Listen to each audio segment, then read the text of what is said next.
ఎప్పుడైతే నువ్వు ఇప్పుడు మన బోడుపల్లి ఉంది ఇక్కడ ఇక్కడ మన పక్కకు. ఆ బోడుపల్లో చాలా కాలనీలు వక్ ల్యాండ్ మా అన్ని నోటీసులు ఇచ్చేసింది వాళ్ళందరికి పోయి. ఓకే. నీకు ఎట్లా వచ్చింది చెప్పాలి కదా. అంతేగా. పాపం వాళ్ళందరూ లబోదిబో మొత్తుకుంటూ కొన్ని నెలల తరబడి వాళ్ళు నిరాహార దీక్షలు చేసిండ్రు. ఇప్పుడు ఆ బోడుపల్లి ఎదురుగా నాకు అపార్ట్మెంట్ పేరు గుర్తులేదు, చాలా పెద్ద అపార్ట్మెంట్, ఎన్టీఆర్ స్టాచ్యూ ఎదురుగానే ఉంటుంది. అపార్ట్మెంట్ లో ఉండేటోళ్ళందరికీ నోటీసులు ఇచ్చేసారు ఇవన్నీ వక్ ల్యాండ్స్ అని.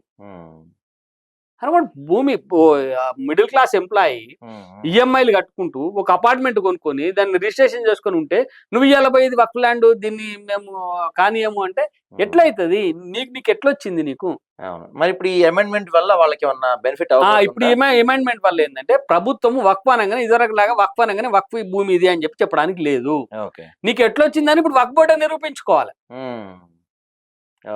ఇదివరకేమో మనం నిరూపించుకోవాలి, ఇప్పుడు వక్ఫ్ బోర్డు నిరూపించుకోవాలి. ఇప్పుడు ఉదాహరణకి ఒక దేవాలయం భూమి ఉంది, మీ ఊర్లో దేవాలయం ఉంటది, మీ తాతగారో లేకపోతే వాళ్ళ తాతనో మీకుండే కొన్ని ఎకరాలలో 2 ఎకరాలు 3 ఎకరాలు దేవాలయానికి ఇస్తారు. ఇచ్చినప్పుడు ఏమంటారు, పలానా సాయి వాళ్ళ కుటుంబం ఈ భూమిని దేవాలయానికి అప్పగించింది, దానికి ఒక డాక్యుమెంట్ ఉంటది, దానికి ఒక రిజిస్ట్రేషన్ ఉంటది, ఆ దేవాలయం పేరు మీద ఆ భూమి ఉంటది, రికార్డులలో ఉంటది. కాబట్టి అది దేవాలయం భూమి అని మనం చెప్తున్నాం, కానీ ఇది రికార్డులలోనే ఉండదు. వీళ్ళు రాసుకుంటారు వక్ భూమి అని, అంతే. నీకు చట్టం వర్తించదు, నీకు రిజిస్ట్రేషన్ కావాలి కదా. ఇప్పుడు ఈ భూమి కపర్ ప్రసాద్ది అంటే సాయి కపర్ ప్రసాద్కి ఇస్తే ఆయన అమ్మినా గిఫ్ట్ ఇచ్చినా ఒక డీడ్ ఉంటుంది, గిఫ్ట్ డీడ్ ఉంటుంది కదా. రెవెన్యూలో పోయి దాన్ని మనము రిజిస్ట్రేషన్ ఆఫీస్ లో రిజిస్ట్రేషన్ చేసుకున్నప్పుడే కదా ఆ సాయి పేరు మీద నుంచి కపర్ ప్రసాద్ పేరు మీద భూమి మారుతుంది.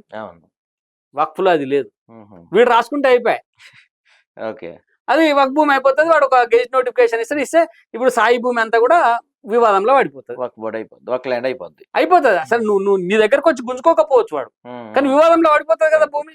ఆ భూమి అంతా వక్ అని నాదంటాడు, కాదు అని సాయి అంటాడు. అది నిరూపించుకోవాలంటే ఇట్లా ఇది లేదే, ఆడ చిన్నప్పుడు అక్కడ ఒకటి మా దర్గా ఉండేది, లేకపోతే ఆడ మజీద్ ఉండేది, మేము గతంలో ఒకసారి ఆడ నమాజ్ చేసినాం కాబట్టి ఇది నాదే అంటే ఇట్లా అవుతుంది.